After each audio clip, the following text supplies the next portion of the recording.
Hello everyone, and welcome back to my Let's Play of Rio Valley. Last time, we have spent an episode trying to get into Frank's room, and ultimately what we managed to determine is that the master keycard is in Jason's room 5 on the second floor, and it is the start of a new loop, so we are going to try to get that card out of Jason. So as usual, let's get slightly boosted. So we have some social skills for the future. And go try talking to Jason. Oh, the incident. What is this about? The door slides shut slowly, so slowly, and the world narrows to this metal box. You had to leave the apartment and go down to the corner store, as you haven't eaten all day. The tiny cabin amplifies the fact you haven't showered in a week. Yes, it's disgusting. There is just no time for any of it. You have to finish the article. The deadline was impossible from the start, but you took it anyway, because it's good money. Meaning you could maybe finally work on your own script next month, and prove to everybody you're still an artist, not just a content mill, soon to be replaced by AI. I've been telling myself that I'll work on my script next month for years. The elevator begins its descent, but then stops abruptly, just one floor below. Miss Gable's floor. You had brought you soup when you first moved in, and you had seen her in the hall last week, but pretended you were on the phone, just to avoid the concern in her eyes. You couldn't handle the kindness. You didn't bring the phone this time though, as you only planned a quick visit to the store. But the door doesn't open on her floor anyway. Instead, the elevator changes its mind and starts going up. But, upon reaching your floor again, it halts and immediately heads back down, the door never opening. What kind of sorcery is this? At Miss Gable's floor, the elevator reverses course once again. Without your phone, there is only one option. Panic? Not yet. Try the emergency call button first. Alright, press the button. You expect a call with somebody, but instead, a recorded static field voice announces that maintenance was notified of elevator malfunction and will be there within an hour. An hour! The deadline is in 3. And the article is still a mess. A salad of words you had written and deleted a dozen of times.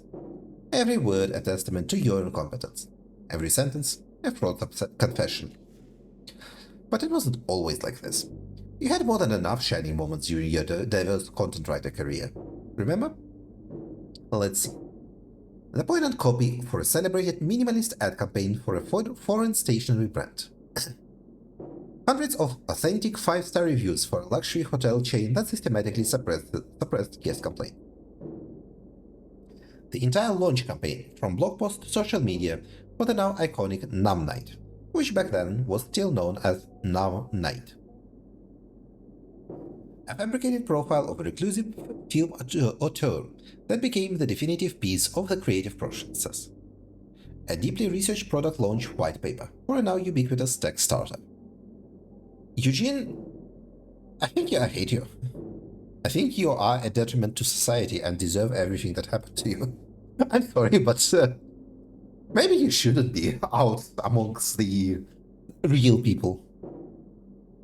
This is... No, Eugene. Bad Eugene. Let's go with the launch campaign for Numb Night.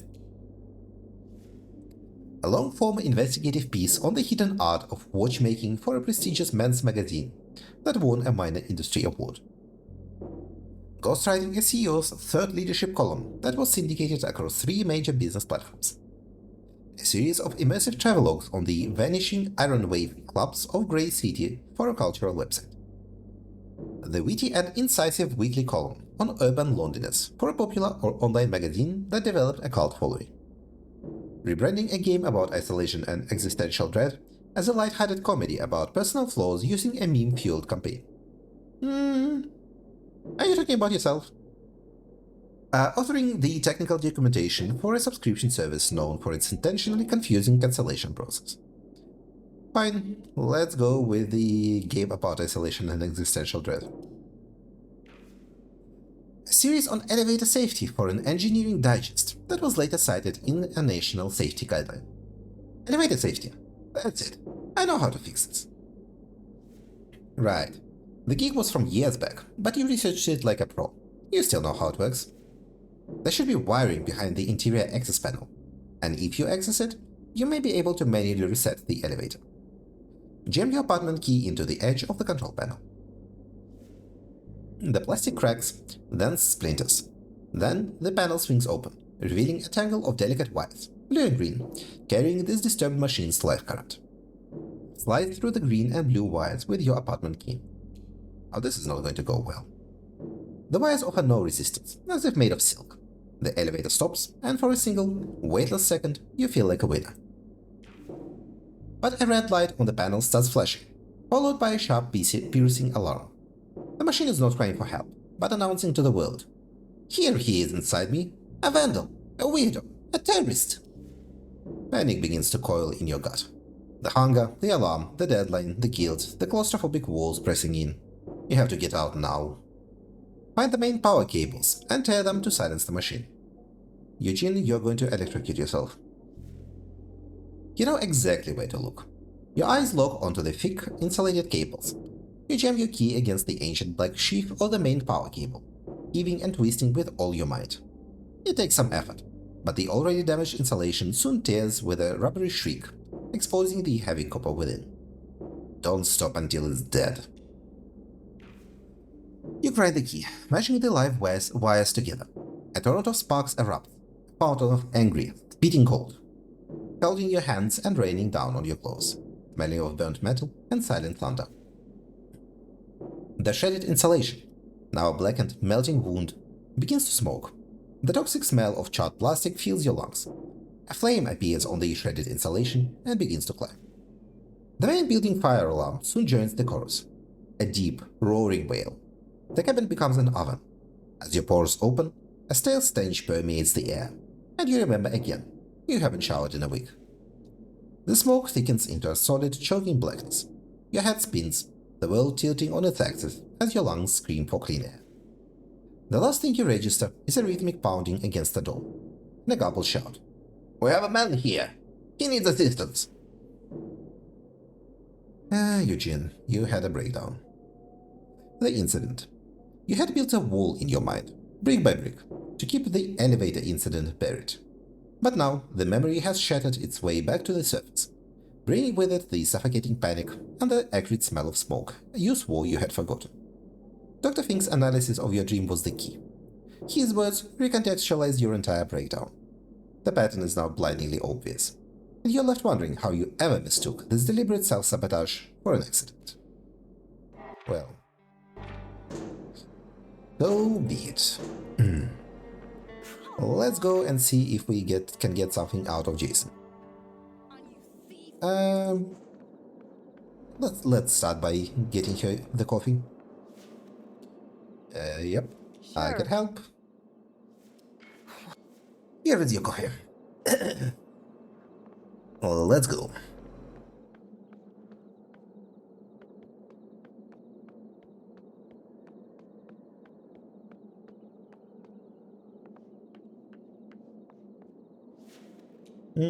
Save first.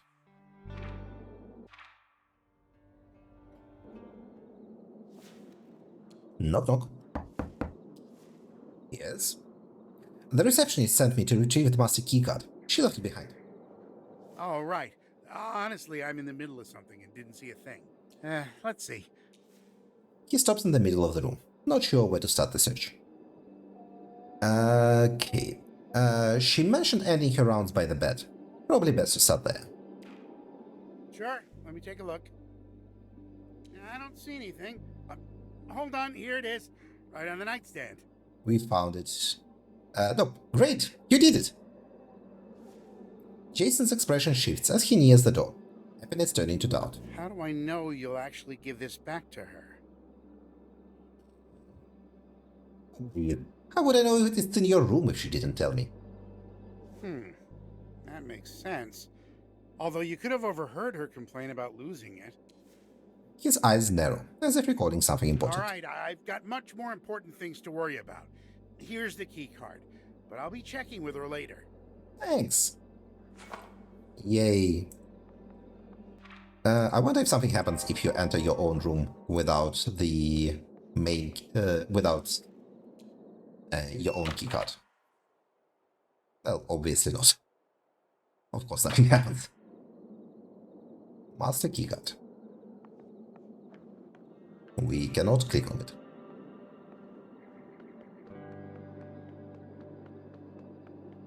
And I imagine we cannot actually enter other rooms. Things door is not real. Yeah, and others are also not real. Let's get into Frank's nest then. Use the master keycard to open the door. Okay, looks identical to our room. Let's start with your propane canister. A motel room is no place for something like this, especially when it's occupied by someone stable. For some reason, they remind you of home, and of a rare, quiet kind of relaxation. To the touch, it feels full of clothes, dreams, and aspiration in equal measure. It's a popular science magazine, and this issue is dedicated entirely to space travel. Okay, so 3 real objects. Let's start with his stable. And end with his pad, what's it called? Pad, I guess? A worn-out plastic folder sits neatly on the table, packed with papers and held together by a large rubber band. The front of the folder shows a picture of a huge rocket with a group of people in red jumpsuits. Above it, the Coral Destiny logo stands out in full color, along with some small print at the bottom of the page. Coral Destiny, these guys again. Local suppliers of free water bottles and, oh yeah, space colonization, space exploration and colonization. The fine print at the bottom of the page confirms it. The real question now is, how's Frank connected to them?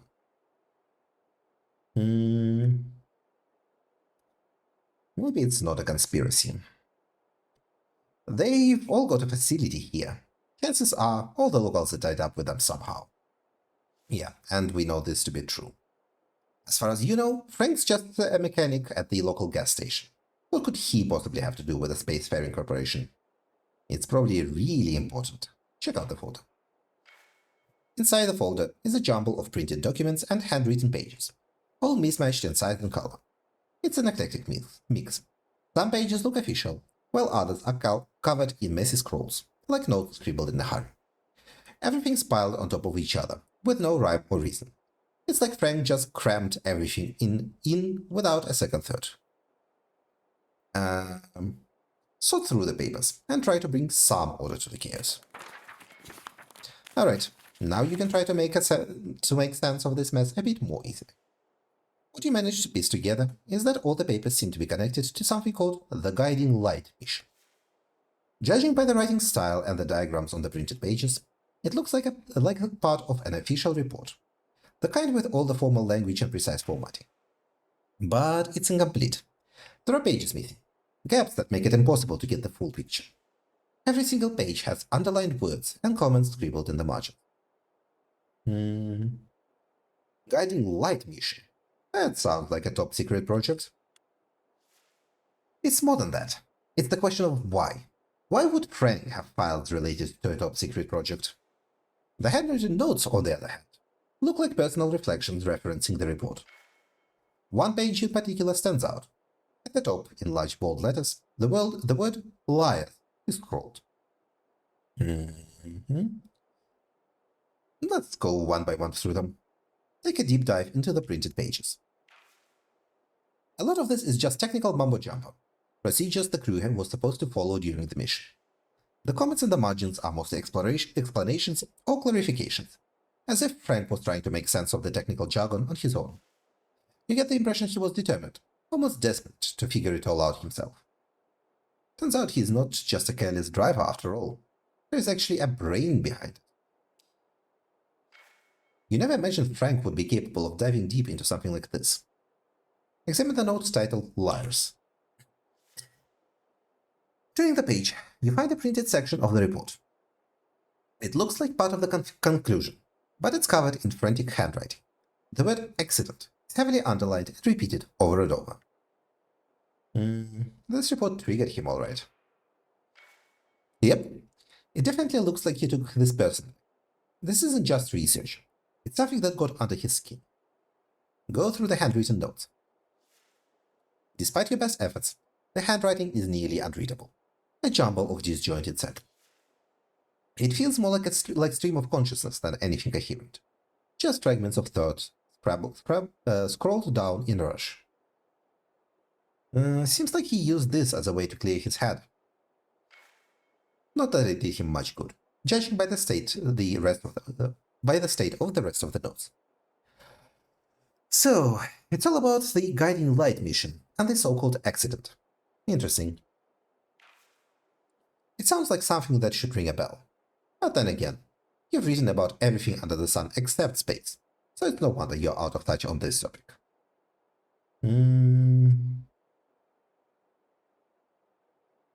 Let's see. I remember everything.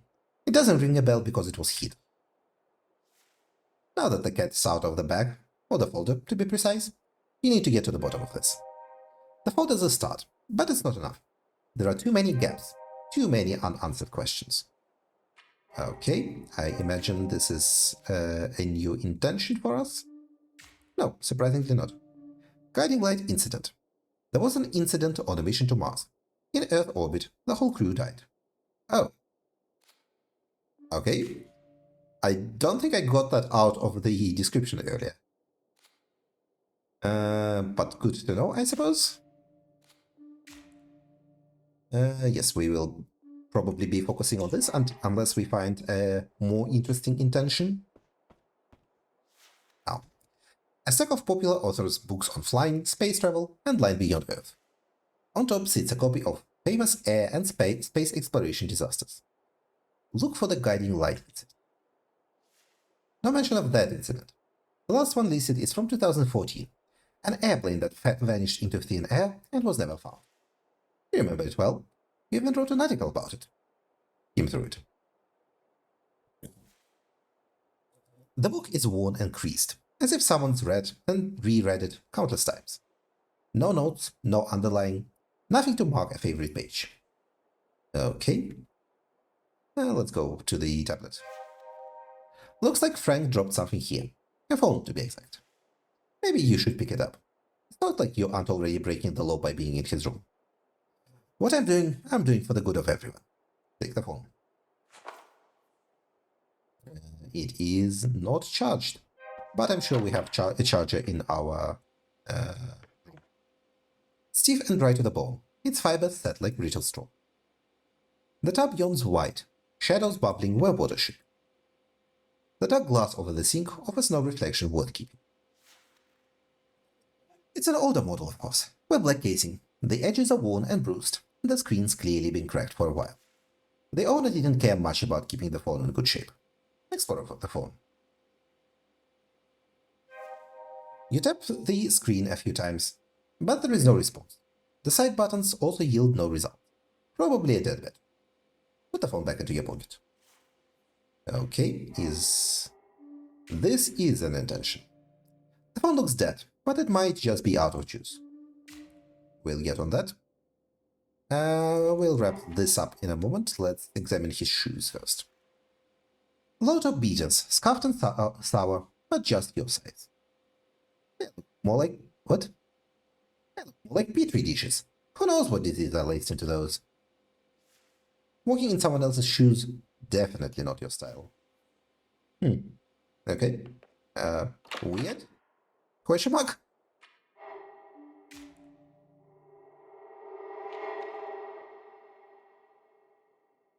Okay, we wrapped this up.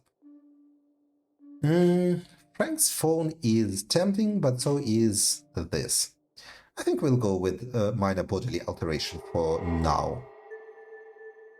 Time to test this theory. If you make a small alteration to your body, you will be able to see if it will reset when the loop resets. Best to do that away from prying eyes. In your room, for example. You did bring a raise, didn't you? Let's deal with this reality show nonsense. But first things first, let's go and check in and give our key card back. Are you ready to check in now, Mr. Harold? I recently learned about the guiding light incident. Oh, it's one of those things this area is known for. Kind of. And definitely not in the best way. Why is that? If you have to ask, it means you haven't read all about it. I can spoil it for you if you're okay with that. Sure, hit it. Guiding Light is the name of a mission involving a manned starship that was supposed to make it all the way to Mars. It was set to launch, about 2 years ago? Except it never really left the planet. It blew up in Earth's orbit and the entire crew died. Since it launched from the facilities here, you can see why it's kind of a local thing. Are you sure it was an accident? Well, it's hard to say. I mean, everything official says it was an accident, but I get why people question it. It's not like space is a safe place to begin with.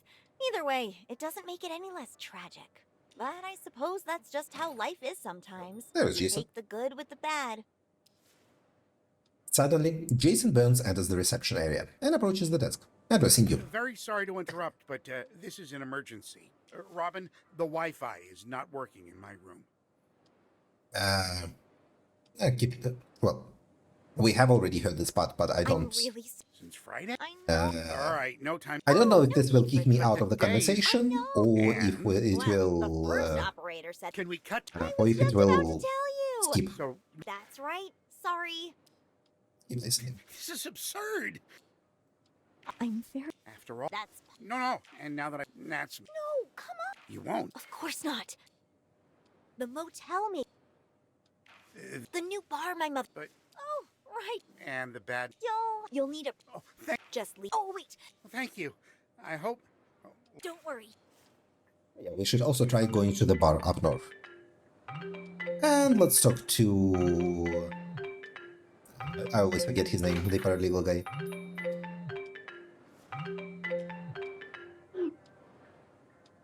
Hello, sir. Am I speaking? Mm-hmm. My name is Percy Rugger, Right, and Percy I'm Rugger. a senior.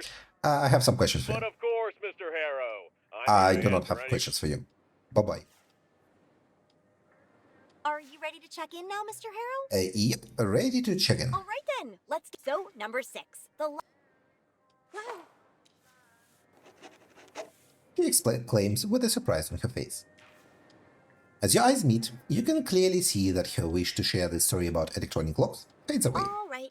I'm here if you need anything. Enjoy your stay, I guess. Is this because we're a dickhead in this How can I loop help you? due to being slightly drunk? Yep, still stealing your stupid spam. Alright. I wonder if we can examine Jason's room. Now that we have the master key. Knock knock. Knock knock. Okay, apparently we cannot.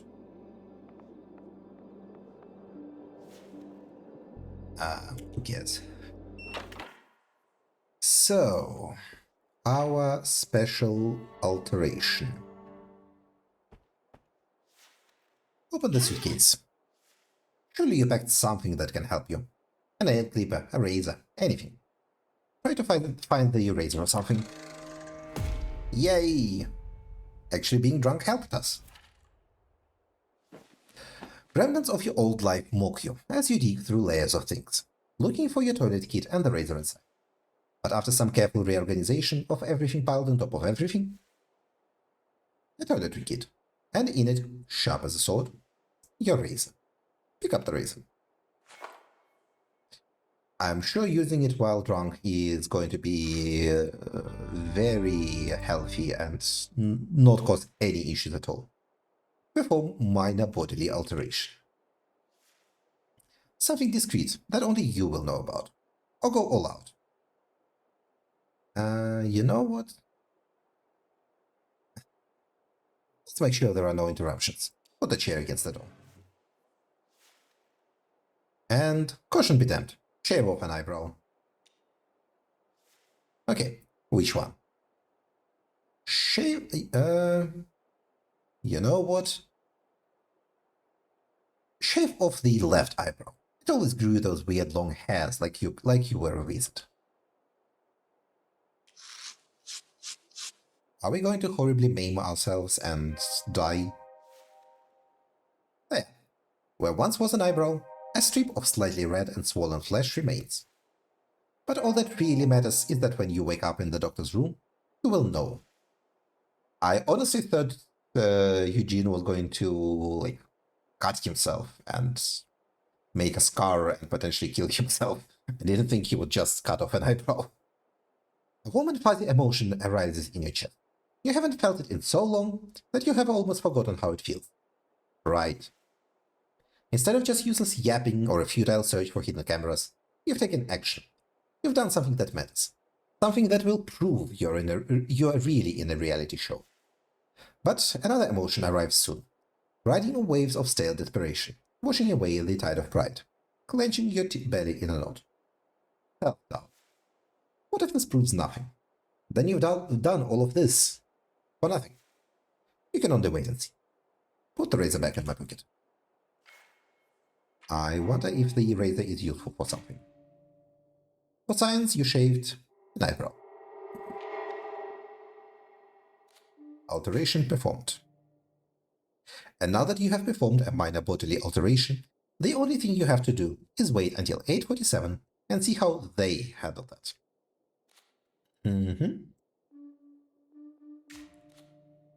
Well, we don't have the willpower for this. Indeed. So I think what we are going to do is just read the book until the end. Maybe we will eventually finish it. As the words grab your attention again, the world around you starts to fade.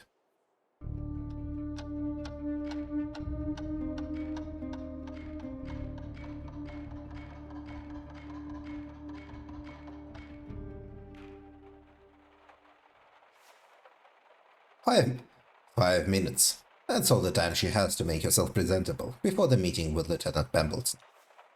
Barely enough time to splash some water on her face, then try to hide those dark eye bags under a thick layer of makeup.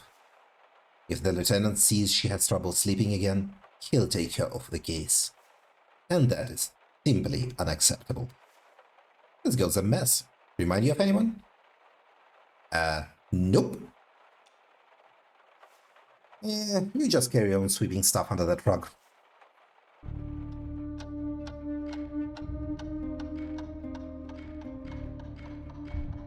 Yep, there is lightning. Your thoughts wander off, and you can't remember a word from the whole last page. Best to take some rest.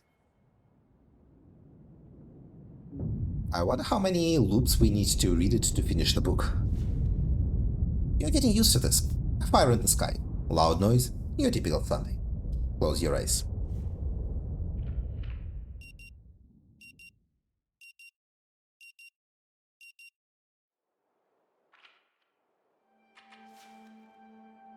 Still with me, Mr. Harrow? Of course you're still with him. They probably dragged your unconscious body here and dumped you into that couch. The doctor's looking at you like there is nothing out of the ordinary. He's a good actor. Touch your left eyebrow. Oh, we still have Frank's phone with us.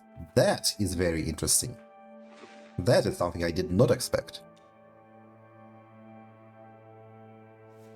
Instead of clean-shaven and slightly swollen flesh, your fingers find hair.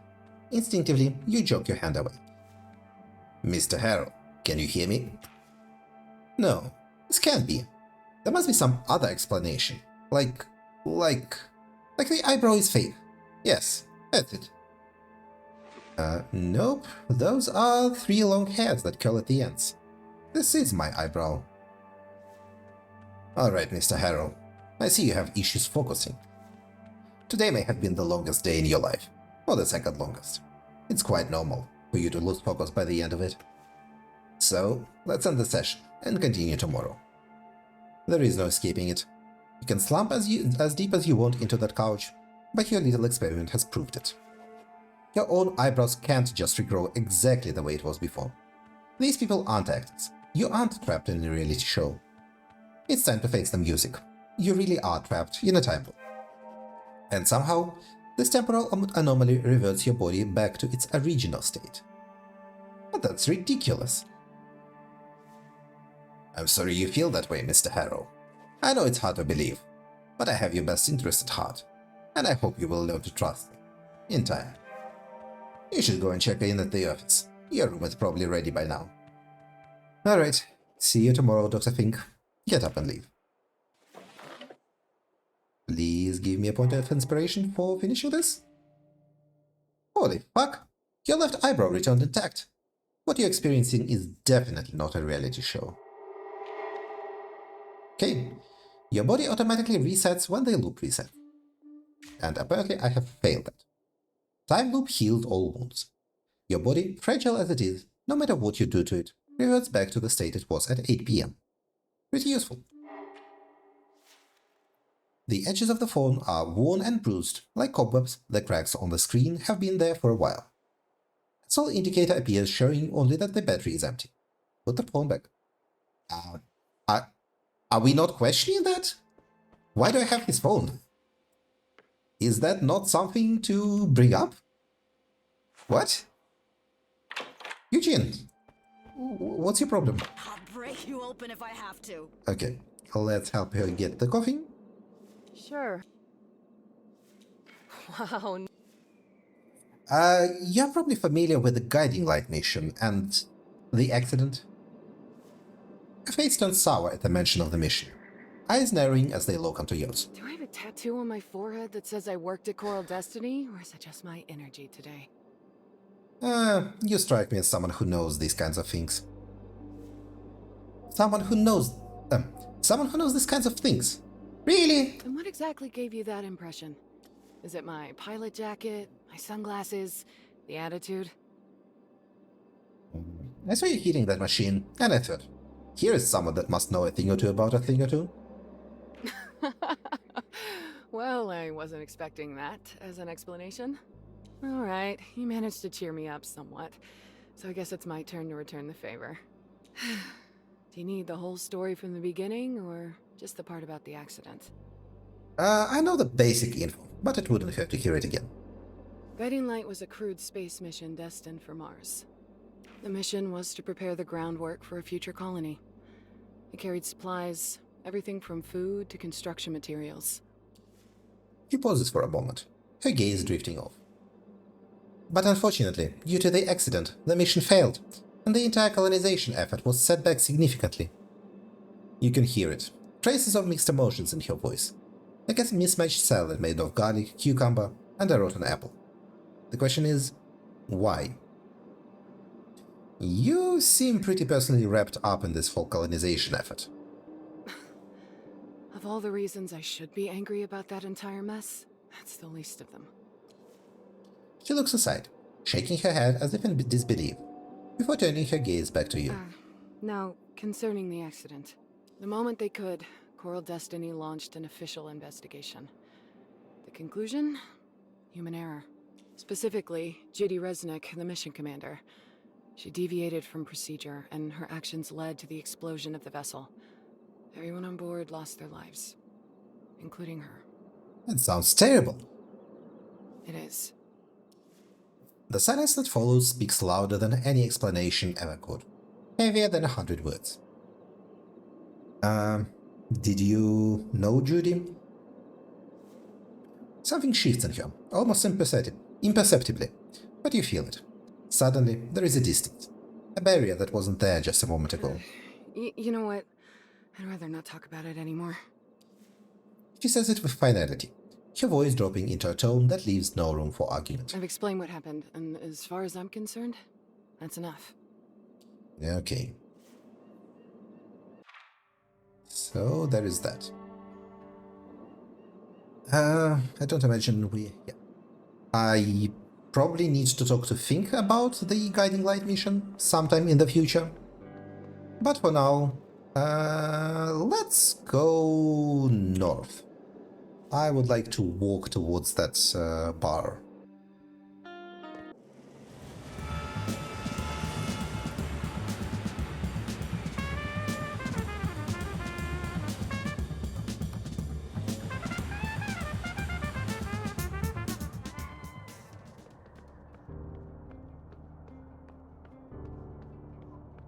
It is really bright for 8 PM. you'll have to continue slogging on foot. Walk the rest of the way.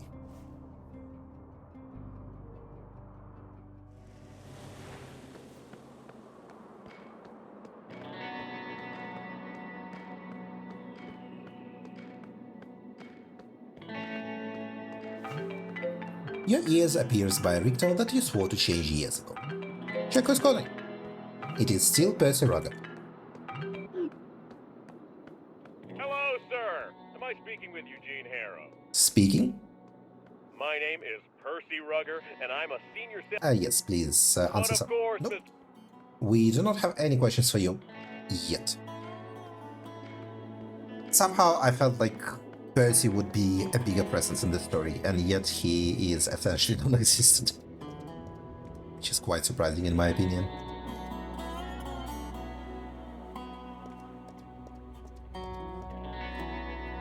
I thought there would be something more to him than just a guy who calls every once in a while. This made us slightly impulsive. You are drenched to the marrow. Water drips from your clothes, forming puddles at your feet. Slouching like an old relic, the corroded frame reveals only two words: Apex Ore. Neglected, overlooked, and maybe a little sorry for itself. Whatever it once said, it's buried under layers of sloppy graffiti.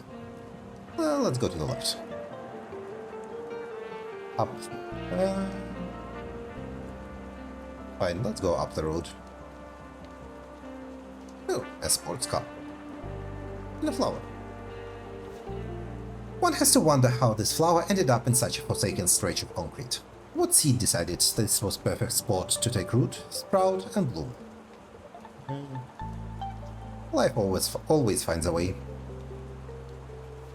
Tired old expressions always find a way to creep back into someone's mouth. But yes, the struggle of this flower to survive and thrive is amazing. Who knew that such a small thing could teach you such a large lesson? And I am glad that it did, because we can now get this. Access strengths phone. There has to be a chat. Oh, you're pretty sure you even packed yours, didn't you? Car.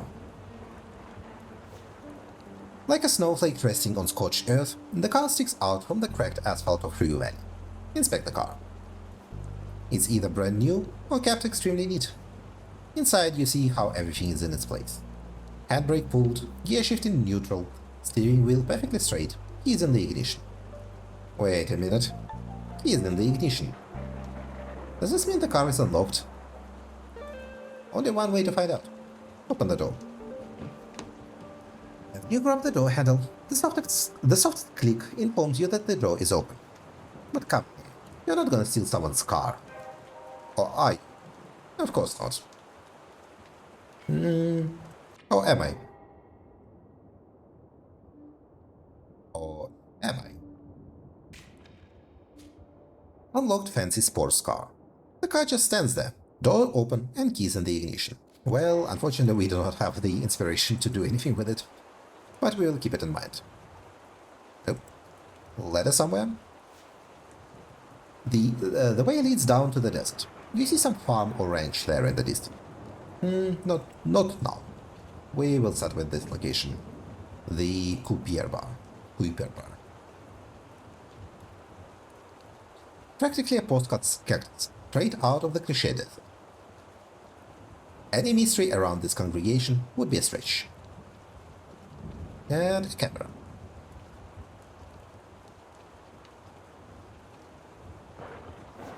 The Defender comes Stealth Edition, defending them. Kuiper Belt comes with a quiet pride, washing its surroundings with a neon glow that makes even the air feel styled. The name blends with the rocky terrain. The sign, however, refuses to. Nothing good hides behind that kind of refusal to blend in. Come on, it's basically an anglerfish in the middle of the desert. Practically harmless. Well, let's go in. Actually, that's where Jason should be. What do we have here? The annoying sound from the arcade machine is both repulsive and inviting. Not yet. Maybe eventually we will try to play the machine until we're good at it over multiple loops, I imagine. An old-looking piano. Seems older than other furniture in this bar. Nothing we can do about it. Frozen mid-launch in the space-themed haze. It's a list of rules with explanations. Hold on, this looks familiar. You focus on the ones that stand out, for one reason or another. Do not touch the piano. Dancing only with permission and for an adequate reason. 1 napkin per drink. No leaning on the counter. Bar stool occupancy time limit. Wi-Fi is reserved for paying customers only. Usage of in-house internet is limited to 30 minutes per visit and or service. Be advised, time will be monitored. And who is monitoring the time? The big guys.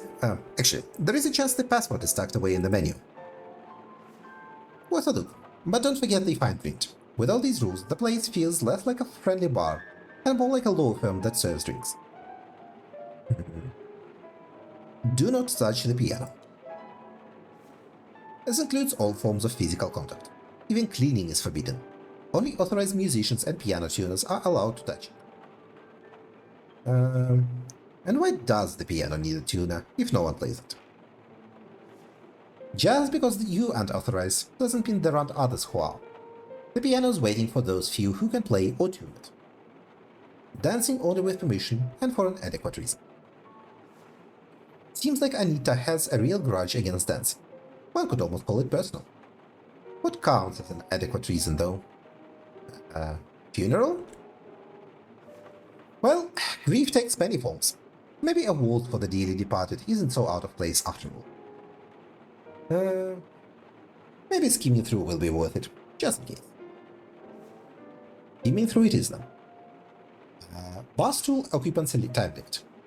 No guest may occupy a bar stool for longer than 45 minutes without placing a new order. This will be monitored. Guess I'll have to start speed drinking less. It's a dangerous game, but apparently necessary in this establishment. 1 napkin per drink. Each drink comes with exactly 1 napkin. You can request more, but they might be denied if your request is deemed excessive.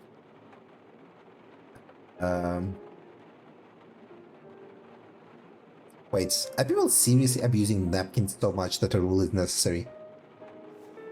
If a napkin abuse warrants a rule, maybe that says more about human nature than you'd like to consider. Hell, even in little things.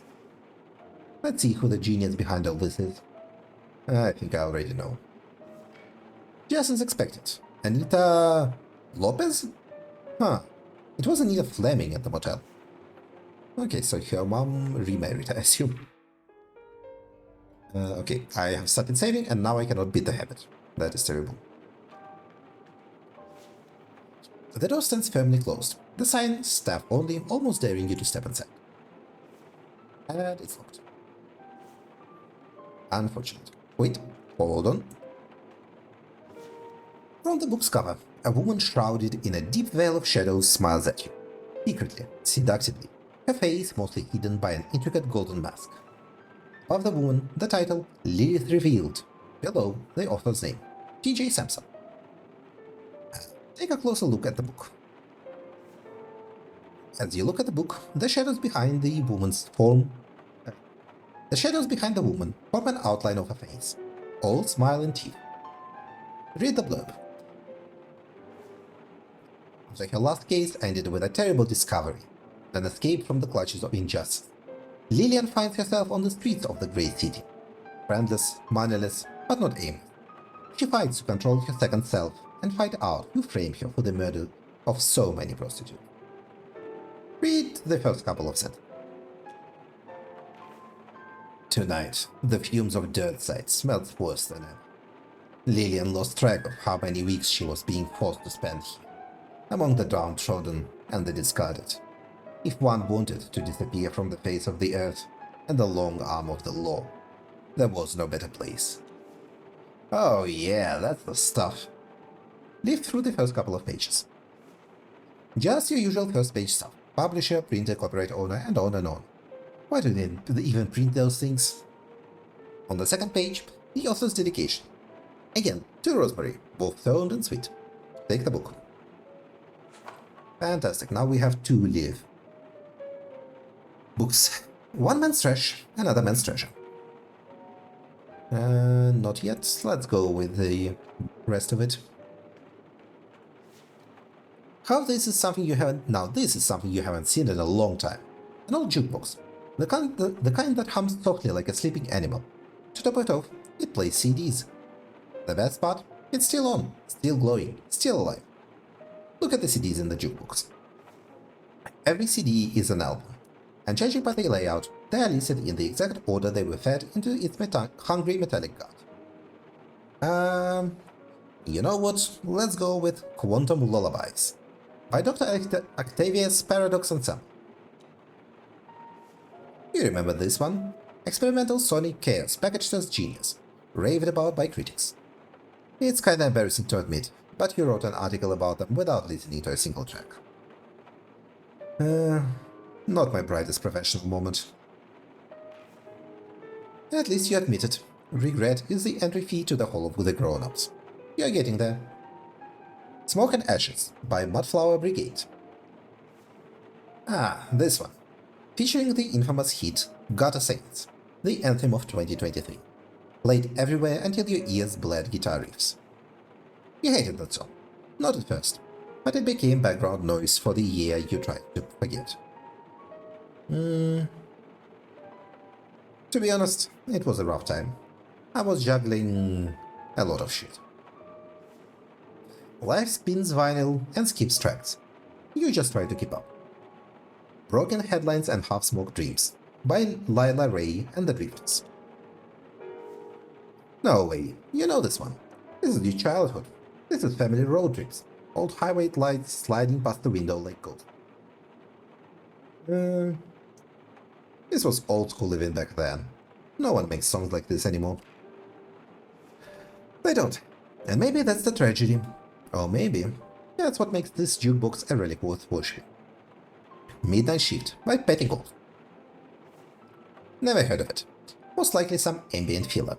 The kind you put on when there is no crowd, to keep the silence from echoing off the wall. Could be a hidden gem. The only way to find out is to listen. And isn't that true for everything? Now comes the hard part, deciding which album to play. Well, let's go with the Midnight Shift then. Hey, who gave you the permission to touch that jukebox? Haven't you read the rules? I didn't see any rule against using the jukebox. Lie. Well, now you know. Turn it off. Politely, if possible. Stop the music. The silence hit you harder than expected. It clings to your skin. In your mouth, the aftertaste is bitter. Ash and iron. And yet, it was worth it. Sometimes you have to poke the rules, to remember you're still capable of shaking the walls. Oh. In that case, alright, we need 2 inspiration for this. We are not reading this yet. Let's keep examining. The huddled balls cling together, patient as spray before yawning black holes.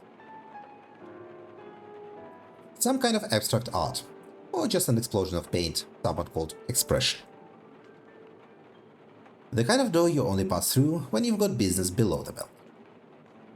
I think we will go upstairs first, because I imagine Jason might be here and I would like to chat with him if he is here.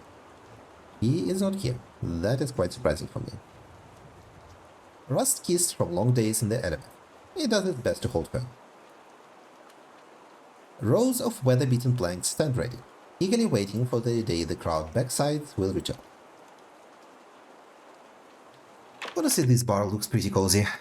I would not mind spending time here, but then again I have never been in bars really. Check available Wi-Fi connections. You see a single Wi-Fi connection, strong and steady, like a beacon in a digital eye. However, alternate station hides its signal behind a path. Someone around here ought to know it. Look around for the password. It might be posted somewhere. Okay, I guess wrong answer. Can we touch the piano on purpose? Nope. Yeah. Okay. The chair invites your butt cheeks, and you can't wait to casually lean on the bar. Let's sit down. With a squeaking friction between your pants and the leather seat, you place yourself on a surprisingly comfortable chair. No, we are not waiting for something interesting to happen. We are Those talking... protein shakes are starting to cause permanent damage, Travis. You can't seriously suggest that I just let her do whatever. Hey, just trying to help and give you a different angle. Believe me, I've considered every possible angle. Token appears in your hand and starts spinning from finger to finger. And then she turns around, turns towards you. Her eyes a pair of icy daggers. I understand this is a public space, but this is a private talk. Move exactly 5 yards away and let us finish. The bartender gives you a look that's a heterogeneous cocktail of "I'm sorry, bro," and "you kinda deserved it." Well, this made us upset. Something is brewing in your stomach, and it's not a delicious meal. Can't relax, impulsive, indifferent. So we are maxed out on being an asshole, and it's also made us even more impulsive, so we are almost perfectly calculated. Sorry for bothering you. Apology accepted. Remember, exactly 5 yards. Anita is kind of horrible. You can't help but wonder, is this your normal self, or is tonight special? Okay, we got... controlling lady with a big hat. Each hat lady seems to be a bit of a control freak with a razor-sharp tongue, ready to lash at anyone, you included. She is Robin's mother. She has some kind of token that she constantly twirls in her hand. Why are we not calling her Anita? Best not to disturb them right now. Okay, in that case, we are going to sit down and wait for something interesting to happen.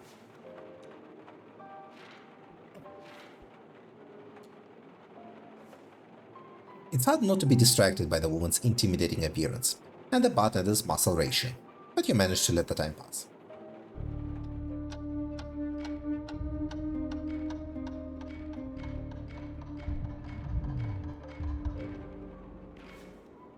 After a while... Oh, there is Jason. Impressive animating. After a while, the lady ends her conversation with the big guy and starts to leave. As she heads up the stairs, Jason Burns, completely drenched, appears in the entrance. And as he takes a seat on one of the tables, you realize that it's 8:43 p.m. 4 more minutes until the sky sets ablaze. It's unlikely something else worthy of note will happen before then. Yeah, that's right. Best to use these 4 minutes here. Get up. Well, we are on a time limit then. Hey, welcome to Kuiper Belt. Kuiper Belt. The man gives you a smile full of glistening white teeth. There is a certain vibrancy in his rosy cheeks. Like he's so full of life, he'll just burst. I'm Travis, and you look like you could really use a drink. Let's see. Hey, so what's your Wi-Fi password? Sorry, buddy. It's reserved for guests only. Rules are rules. He just points his thumb at the framed signage on the wall. Like that answers everything. We can quench your thirst as well as your curiosity. It's just a 1-drink minimum. Okay, pour me a glass of your finest water. I see you like living dangerously. Good on you. The password is Kuiper's Cipher. All lowercase. Thank you. He doesn't bother hiding his disappointment. But rules are rules, and you are a paying customer after all. Hey, Travis, can I charge my phone anywhere around here? Hey, man. Wow, I never forget a face, but I totally blanked on your name. Ah, the old fake it till you make it routine. Smooth. A real master of social grace, this one. No worries. Now, how about that charger? I think it's because we called him by his name. It's Eugene Harrow. Ah, now it came back. Welcome to our esteemed canteen, Eugene. Yeah, thanks, I guess. Now, how about that charger? Sure thing, buddy. The eggheads from Coral Destiny equipped us with one of those, whatchamacallits, State-of-the-art, cutting-edge, universal green charger ports. It's right behind the pool table. Just place whatever you need charged on it, and it takes care of the rest. Thank you. I'll be sure to check it out. In another loop, I imagine. So, she's a bit prickly. Is that normal for her? Make a big hat over your head gesture. Yeah, she's tough. No question about it. In every sense. She can lay down the law, push you around when she feels like it, and I'm alright with that. It's part of what pulls me to her, along with everything else. So, but, I mean, it's fine for him to be drawn to a bossy woman. There is nothing questionable about that, honestly. But For one reason or another, she's been really mean to me today. I know, I felt her wrath firsthand too. Instead of answering, he just nods, close and third, like he's turning something over, weighing it quietly in the depth of his mind. Hey, mind if I ask you something? I could use a fresh set of eyes on this. Now I've seen it all. A bartender asking me for advice. As you probably figured out yourself, it's about how Anita's been acting today. I can handle her being tough. Everyone's entitled to a rough day. But it's not every day you find out someone you love just pulled a huge sum out of your bank account. Oh, you're being fucked, I see. And even that I could tolerate, but when I asked for an explanation, all she gave me was a trust me. He is really just a terrible person, through and through. Let's not go down that road, all right? Anyway, appreciate the input. I've got some things to take care of around here. Hit me up if you need a drink. You're not from around here, are you? My accent gave me away, right? When I first came here, I had the hardest time adjusting to the way people talk. It's just so thick. Man, oh man. Let me tell you, it doesn't get easier with time. I've been here a while. And what brings you here? Sorry if I'm prying, but you're obviously a stranger. I'm here for therapy. Oh man. Good luck with that. It's visible on his face. He wants to know more, but he is stopping himself. Listen, next drink's on me. I think you need it. Okay then, I'll leave you to it. Thanks, I got buddy. stuff to do. But Just call me if it's you need to top up. end of the world o'clock.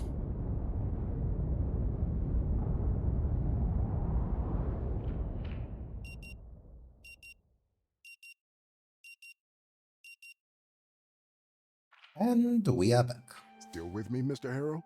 Yes, and I have a question.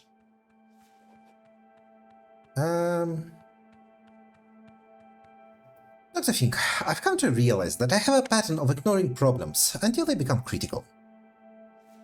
He nods, clearly satisfied. I appreciate you opening up about this, Mr. Harrow. How long would you say this pattern has been governing your actions?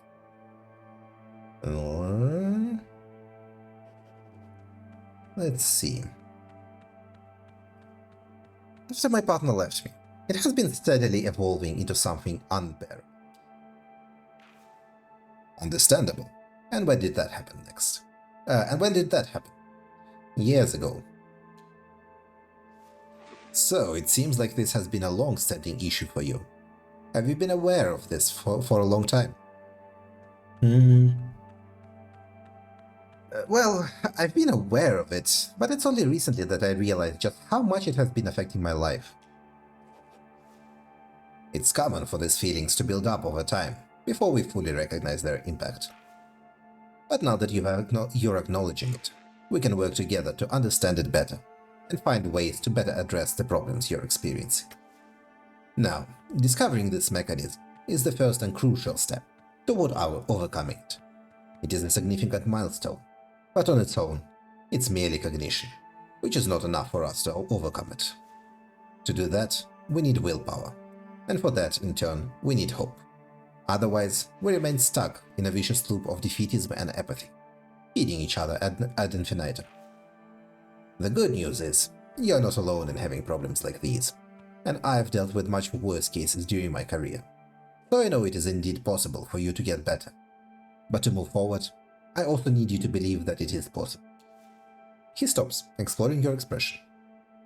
So, how do you feel about it, Mr. Harrow? Wait, is he really asking you if you believe this lousy therapy can help you?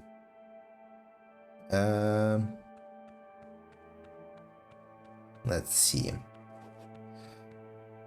Oh, sure thing. I'll try. He frowns. There is no try when it comes to hope. Hope won't help. The whole world is against me, trying to push my stress level higher and higher. Sometimes it feels as if the world is conspiring against us. His voice is very calm. That is precisely why I'm here, to help you navigate through these irrational fears. Oh, it's getting late. You must be tired. Why don't we continue tomorrow? Mr. Harrow, I appreciate your concern, but I am here to support you.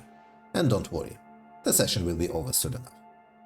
Alright, yes, I believe it's possible for me to get better. You say the words, not even sure if you're telling the truth. But something strange happens. By saying it out loud, you realize you haven't even considered it may be possible to get better. For a very long time. But you're even considering it if it's possible. Doesn't that mean you do believe it is possible? That means it's possible that it is possible. Oh, we gained willpower. Unlike inspiration, willpower is permanent. It is not spent, but committed. Once its assigned intention is completed, the willpower point is refined and ready to use again. Also note that available inspiration will always be used before willpower. That kind of sucks. I feel like I would want to use willpower before inspiration. That's great to hear, Mr. Harrow. Change won't happen overnight, but with determination and hope, you can make progress.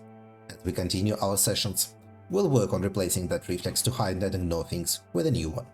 To stop, and to look clearly at what you've been carrying. Your willingness to address these issues is a significant step toward personal growth and well-being. He glances at the clock, as always. Alright then. That's it for today. You should go and check in at the office. Your room is probably ready by now. Yeah, okay. Well. Once the sparks of inspiration have flickered out, the steady ember of your resolve remains.